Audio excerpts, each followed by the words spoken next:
Hello friends, नमस्कार। आप सभी को नमस्कार। फ्रेंड्स, इस वीडियो में हम सीआईबी में 20 डेज़ की स्ट्रेटेजी को लेकर के डिस्कस करने वाले हैं, जिसमें हम ये अंडरस्टैंड करेंगे कि एग्ज़ाम में किस प्रकार के क्वेश्चंस पूछे जाते हैं और प्रोबेबली किस प्रकार के क्वेश्चंस पूछे जाएंगे। तो जब हम इसको माइंड में रखेंगे कि क्वेश्चंस किस टाइप के पूछे जाएंगे, तो हमारे लिए आसान होगा, इफ़ेक्टिव बन जाएगा बेटर स्कोरिंग के लिए। तो यहाँ पे हम अंडरस्टैंड करेंगे क्या क्या क्वेश्चन किस किस प्रकार से बनते हैं और फिर हमने उनको कैसे आंसर देना है या प्रेपरेशन हमने कैसे करनी है। तो यहाँ पे हम एक छोटा सा एग्जाम्पल ले लेते हैं। इसी के बेसिस के ऊपर आपको पता चल जाएगा कि किस प्रकार के क्वेश्चंस पूछे जाते हैं और क्वेश्चन बनते कैसे हैं। तो यहाँ पे आपकी बुक में से ही ये उठाया हुआ एक पैराग्राफ है जो मार्जिनल स्टैंडिंग फैसिलिटी को लेकर के है, एमएसएफ को लेकर के। MSF is a facility under which scheduled commercial banks can borrow additional amount of overnight money from Reserve Bank of India by dipping into their SLR portfolio up to a limit जो currently 2% है NDTL का, जो आउटसेंड करते हैं at end of second preceding fortnight. और ये loan मिलता है at a rate above the repo rate and currently ये रेट है करंट रेपो रेट के ऊपर 25 बेसिस पॉइंट्स। और इंफॉर्मेशन क्या गिवन है, MSF provides a safety valve against unanticipated liquidity shocks. जैसे कुकर का सेफ्टी वाल्व होता है, तो ऐसे ही एमएसएफ एक सेफ्टी वाल्व की तरह काम करता है। ये सेफ्टी किस चीज़ की प्रोवाइड करता है, तो लिक्विडिटी की जो फ्लक्चुएशंस है अनएंटिसिपेटेड बैंकिंग सिस्टम में, ये उनसे हमें बचाता है। MSF rate is higher band and standing deposit facility rate is lower band of liquidity adjustment corridor. Liquidity adjustment corridor Reserve bank of India की एक लिक्विडिटी एडजस्टमेंट फैसिलिटी है, जिसमें MSF rate and standing deposit facility rate ये एक minimum and maximum के बीच में corridor का काम करते हैं, जिसके बेसिस के ऊपर डेली मूवमेंट जो शॉर्ट टर्म में मार्केट इंटरेस्ट रेट में होने वाली है वो इनके थ्रू रिफ्लेक्ट होती है। तो ये हमें गिवन इन्फॉर्मेशन है। मेरी रिक्वेस्ट रहेगी आप सभी से कि इस इन्फॉर्मेशन को एक बार फिर से आप दोबारा से वीडियो को पॉज करके पढ़ लीजिए। सो ये आपकी बुक में गिवन टेक्स्ट है। इस टेक्स्ट के बेसिस के ऊपर अब हम ये भी देखेंगे कि क्वेश्चंस कैसे बनते हैं और ये भी देखेंगे कि किस किस टाइप के क्वेश्चंस बनते हैं, और उसके बेसिस के ऊपर हम फिर अपनी प्रिपरेशन में फोकस रखेंगे। तो चलिए अब शुरू करते हैं क्वेश्चंस। तो ये है फर्स्ट टाइप ऑफ क्वेश्चंस।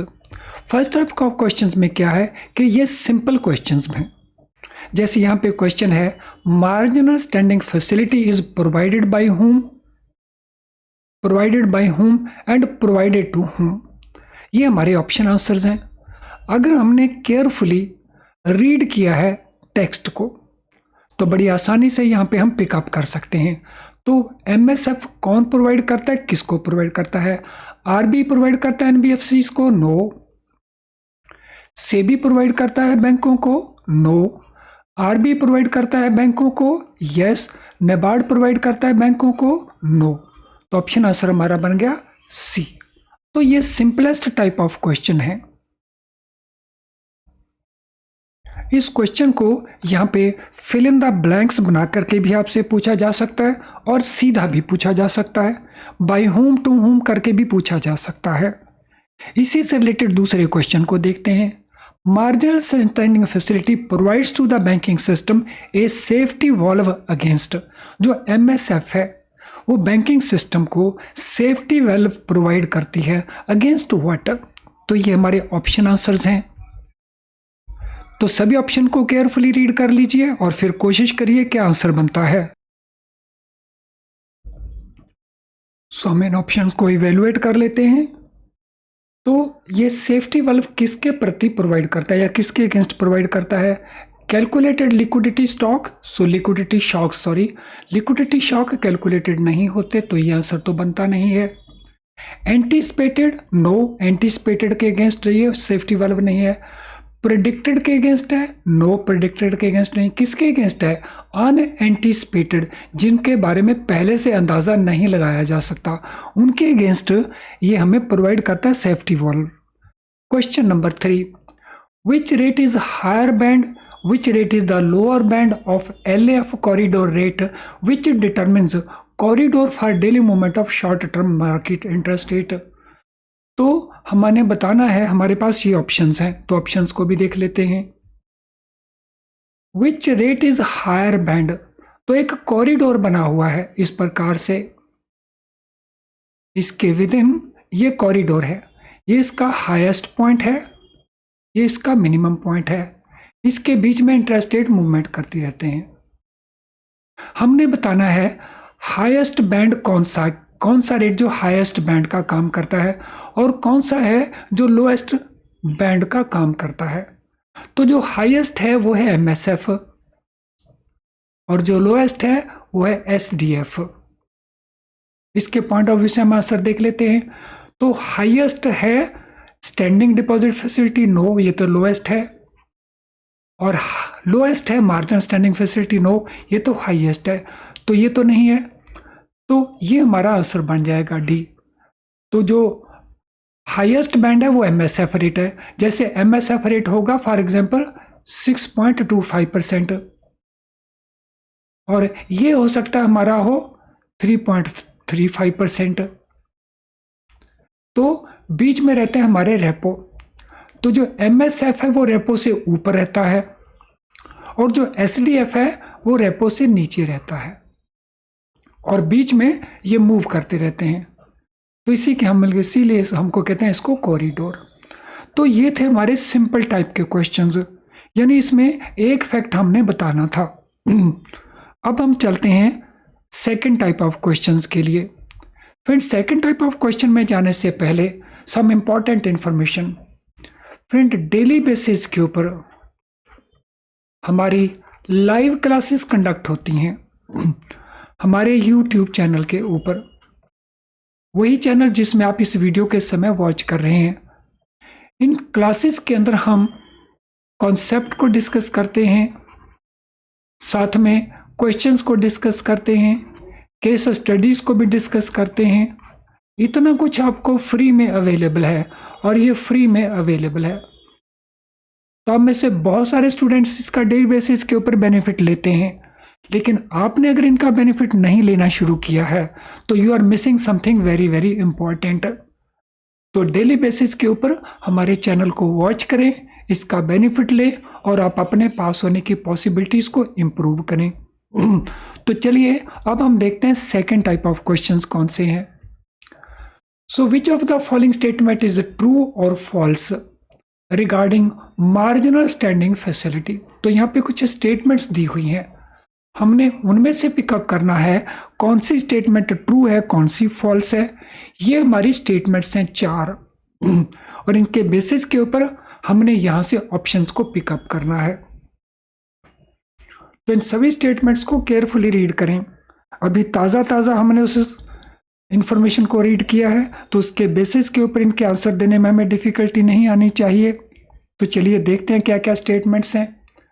एससीबीज यानी scheduled commercial banks can borrow additional amount of money from Reserve bank of India. तो इस फैसिलिटी के अंदर ये मनी आरबीआई से अवेलेबल है, कमर्शियल बैंकों को अवेलेबल है, एडिशनल अमाउंट ऑफ मनी के तौर के ऊपर अवेलेबल है। तो ये स्टेटमेंट हमारा ट्रू हो गया। Money can be borrowed for 2 days, no, money can be borrowed on overnight basis only. तो ये स्टेटमेंट हमारा फॉल्स हो गया। Borrowing can be up to 2% of NDTL outstanding at end of the previous fortnight. तो 2% is okay, NDTL is also okay, but not end of the previous fortnight. So this is available at end of the second preceding fortnight. तो to that extent ये statement हमारा wrong हो गया। Rate of interest is 25 basis point above current repo rate. तो ये statement हमारा correct हो गया। तो कुल मिला के अगर हम इसको देखते हैं तो ऑप्शन डी हमारा आंसर बन जाएगा। तो यहाँ पे आपको 4 स्टेटमेंट्स को काफ़ी केयरफुली रीड करना पड़ा और उसके चलते आपको एक्स्ट्रा टाइम स्पेंड करना पड़ा। लेकिन अगर आपने एक्स्ट्रा टाइम स्पेंड किया है तो इसके आपको एक्स्ट्रा मार्क्स भी मिलेंगे। तो इस प्रकार से आपने इसका प्रेपरेशन करना है। अब चलते हैं हम थर्ड टाइप क्वेश्चन के ऊपर। तो यहाँ पे 1 डे था जैसे मैंने कहा, और यहाँ पे सेकंड प्रीसीडिंग फोर्टनाइट था। Now read the statements below and find out characteristics of MSF facility. तो एमएसएफ फैसिलिटीज की कुछ विशेषताएं हैं, हमने बतानी है। करेक्ट सही कैरेक्टरिस्टिक्स हैं वो कौन कौन से हैं। तो ये भी हमारा स्टेटमेंट बेस्ड क्वेश्चन है, लंबा क्वेश्चन होने वाला है। ये हमारे 4 ऑप्शंस हैं और स्टेटमेंट्स हैं, उनके ऊपर ये बेस्ड हमारी 4 ऑप्शन हैं। तो यहाँ से हमने ऑप्शन आंसर का आंसर देना है।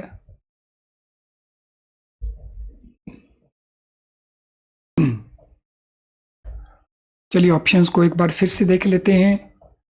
सो इनमें 1, 2, 3 स्टेटमेंट्स करेक्ट हैं, या 1 and 2 ओनली करेक्ट हैं, या 2 and 3 ओनली करेक्ट हैं, या 3 and 4 ओनली करेक्ट हैं। तो सभी स्टेटमेंट्स को केयरफुली देखिए और देखिए कौन कौन सी करेक्ट स्टेटमेंट्स हैं। अगर हमने कॉन्सेप्ट को केयरफुली रीड किया है तो फिर डिफिकल्टी नहीं है। हमारी प्रॉब्लम है कि हमें कॉन्सेप्ट क्लैरिटी जब नहीं होगी तो फिर ये इश्यू हमें आने वाले हैं। तो चलिए देखते हैं इन स्टेटमेंट्स को। MSF is additional amount of overnight money from Reserve bank of India, ये तो करेक्ट स्टेटमेंट है।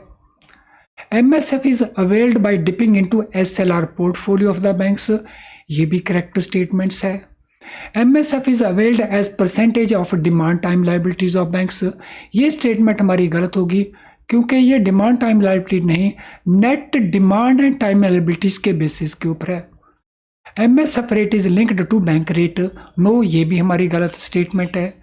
It is not linked to bank rate, it is linked to repo rate. तो अब हमारा ऑप्शन आंसर कौन सा हो गया? तो ऑप्शन बी हमारा करेक्ट आंसर हो गया, because number 1 and number 2 is correct.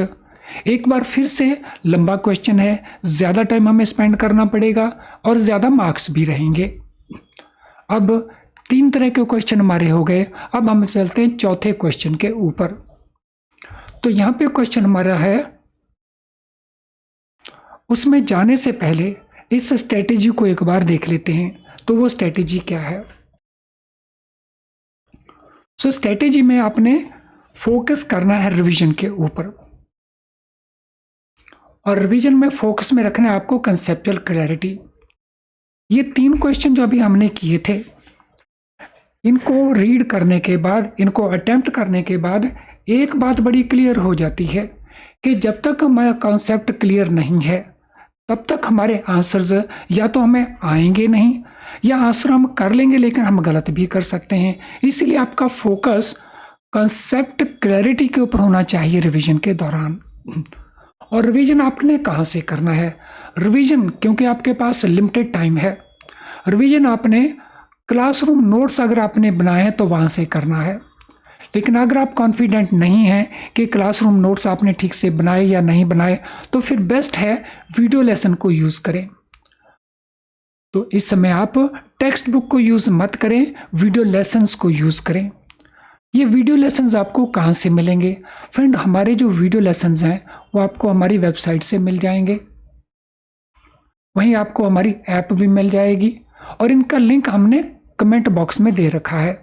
In video lessons का जो इम्पॉर्टेंट पॉइंट है वो ये है कि इनको बहुत सिंपल करके हम कॉन्सेप्ट एक्सप्लेन करते हैं, और उसे फिर आप बड़ी आसानी से अंडरस्टैंड कर जाते हैं, और फिर आप उसको देर तक याद भी रख पाते हैं।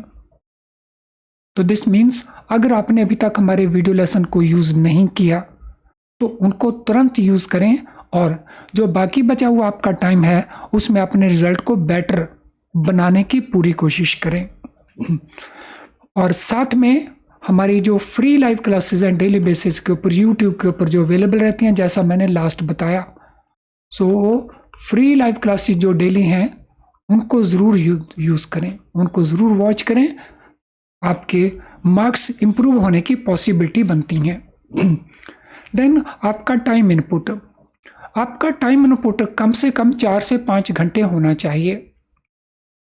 अगर आपको लगता है कि 4-5 घंटे आप नहीं लगा सकते तो it is better not to appear in all the papers in one go. जितना टाइम आप स्पेंड करते हैं उसके मुताबिक 1 पेपर, 2 पेपर या 3 पेपर्स उनकी प्रेपरेशन करें rather than all the 5 papers. Appear सभी में हो करके आए, जिनमें आपकी प्रेपरेशन नहीं है उनमें भी अपीयर होके आए।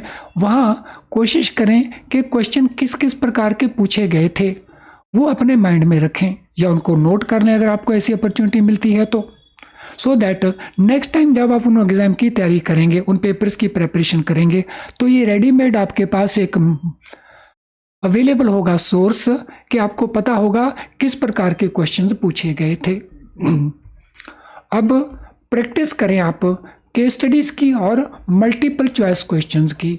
इनकी प्रैक्टिस जब आप करेंगे तो आपके फंडास और बहुत क्लियर होंगे और फिर आपके पेपर को पास करने की पॉसिबिलिटीज़ और इंक्रीज करेंगी।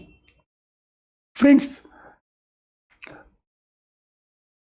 कौन कौन से इंपॉर्टेंट टॉपिक्स हैं इसका सेपरेट वीडियो हमने पोस्ट किया है आज ही यूट्यूब के ऊपर। उस वीडियो को भी आप ज़रूर वॉच कर लेना, तो जिससे आप इन 20 दिनों के अंदर ब्रॉडली ये अंडरस्टैंड कर जाएंगे कि किन किन टॉपिक्स के ऊपर आपने फोकस करना है। तो इम्पॉर्टेंट टॉपिक्स उसका जो सेपरेट वीडियो है उसको ज़रूर कर लेना। तो बाकी बचे हुए क्वेश्चन हमारे कौन कौन से हैं और किस स्टाइल के क्वेश्चन आते हैं वो भी हम अभी करते हैं, लेकिन उससे पहले चलिए ये देख लेते हैं। अब आपको केस स्टडी के क्वेश्चंस पूछे जाते हैं। जो कुछ अभी हमने किया इसके बेसिस के ऊपर केस स्टडी क्वेश्चंस कैसे बनते हैं, तो यहाँ पे 2 क्वेश्चन मैं आपको बना के दिखा रहा हूँ केस स्टडी के। तो पहला क्वेश्चन है, कैलकुलेशन के क्वेश्चंस हैं ये दोनों ही। Banks net demand time liabilities are ₹2 crore। Banks demand and time liabilities are ₹2.10 crore। How much amount can be availed as MSF। तो ये bank reserve bank of India से MSF का कितना अमाउंट अवेल कर सकता है।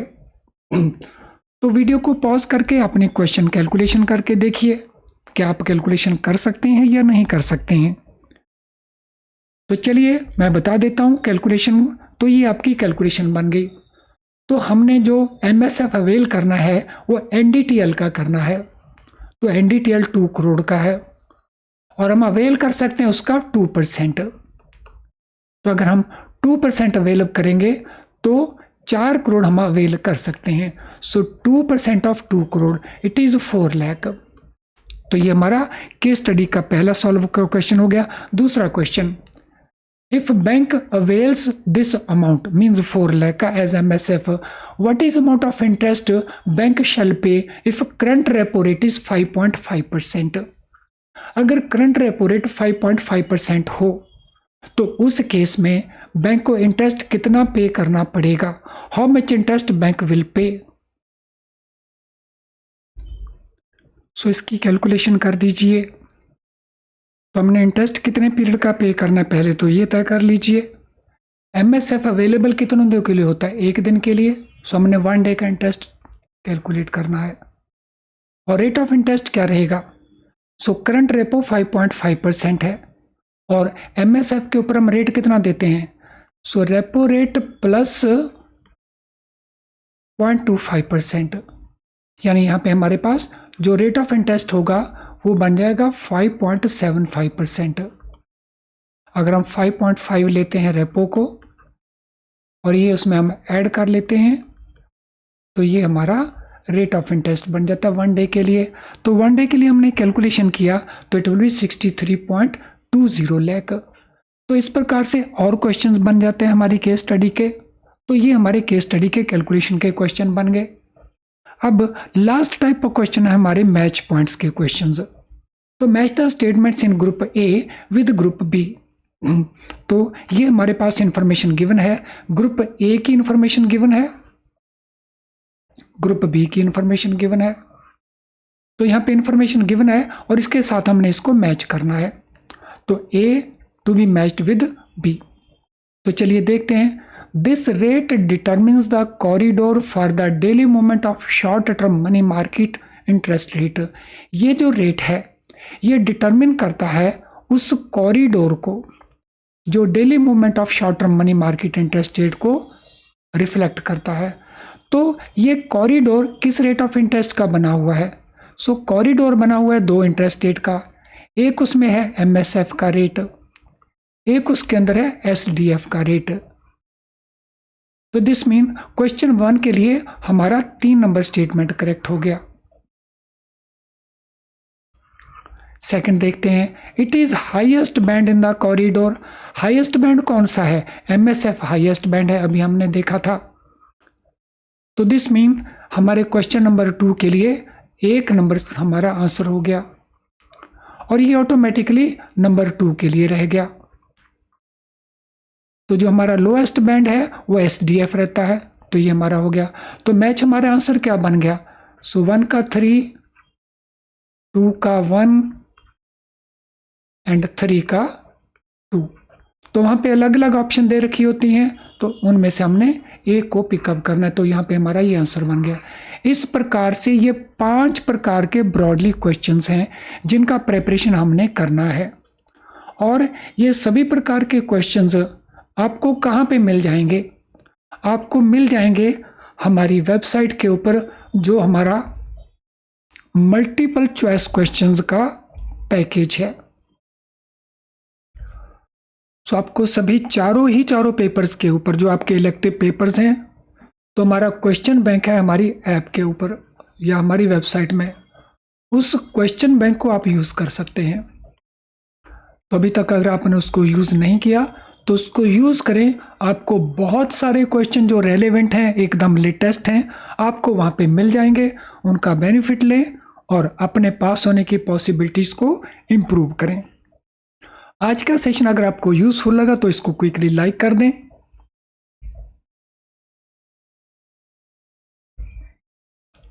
इसके लिंक को शेयर कर लें और चैनल अगर आपने सब्सक्राइब नहीं किया है तो चैनल को इमीडिएटली सब्सक्राइब कर दें, साथ में बेल आइकन को पुश करके, ताकि हमारे सारे नोटिफिकेशन आपको ऑन टाइम मिलें और आप हमारी किसी भी क्लास को मिस नहीं करो। फ्रेंड्स, आई एम श्योर इस सेशन से आप पेपर में बेनिफिट लेने वाले हैं।